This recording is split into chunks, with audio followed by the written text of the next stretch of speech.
Now we got a Fox News alert on the brink. The clock ticking closer to a government shutdown at midnight tonight. This weekend, the House voted to delay Obamacare by 1 year. So what's the next move? I mean, the Senate's got the ball right now. When are they going to reconvene? Is it this afternoon? Well, it seems as though that's the case. We're going to ask Chairman of the Senate Republican Conference, Senator John Thune, that right now. Good morning, Senator. Good morning, Elizabeth. Good morning, guys. Morning. So 2 o'clock today, everyone's going to come together. What are the chances that this medical device tax will come off the table? What are the chances we'll actually get something done? All it takes is 5 Democrats to vote with Republicans to give the American people and the economy a break from Obamacare, the 1-year delay that was called for in the House bill, and to repeal the medical device tax, which we like to refer to as the tax on pacemakers and insulin pumps, because that's what it is. And this could go back, and we could have this get the government funded for the next couple of months at least until December, when we'll revisit this issue. But do something I think the American people want to see us do, and that is delay the effects of this harmful law. That's something that we think in the Senate, if we could get 5 Democrats to cross the party line and to vote with us, we could get done. Sure. Is anyone working them? Is anyone working these 5 to see where they might be vulnerable or might see the way? Well, Brian, we hope their constituents are. I think more than anything else, what's going to change the equation on this is going to be pressure from back home. They have to hear from the people they represent. And if that happens, it's possible. I mean, I don't think at this point, we're not optimistic, obviously, going into this vote based on what we've seen in the past from the Democrats. But I think as time wears on, people become more and more frustrated with this. They weigh in with their elected officials. There is hope, and I think that's what we have to hope here, is that the American people are going to be heard from. I was kind of surprised, Senator, even though here on the news channels we've been talking about the countdown to midnight tonight and the government shutdown. You got the president, he's out golfing. You got Harry Reid. He just took yesterday off. The House had done their business. They were just waiting for you guys. Was Harry Reid wrong, sir, in not calling you guys back and saying, okay, who's for this thing? If we're really trying to avoid a shutdown, Steve, it would make sense to get the Senate back into town. I mean, the clock is burning.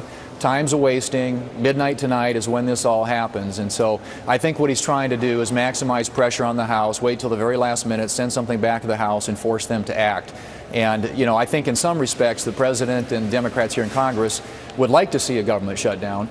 And so obviously we on the Republican side are trying to avoid that and to move this stuff in as timely a way as possible. But there's been a lot of time lost, and obviously 2 o'clock this afternoon, and who knows if the vote occurs right then. But it's got to happen soon if we're going to avert this midnight deadline that we have ahead of us.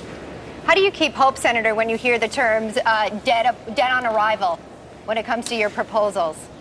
It's pretty hard, Elizabeth, to keep hope, but really, what keeps us going is the American people. They've been very invested in this. They continue to make it clear that they do not want to see Obamacare enacted, and so as we continue to proceed forward, what we believe that we're doing the work on behalf of the American people and the public. Who's the leader? Is it Senator Cruz, who actually met with House leaders over the weekend? Is it Mitch McConnell, who's embroiled in his own re-election campaign? Where's the leadership? Well, clearly in the Senate, it's Leader McConnell, in the House, Speaker Boehner.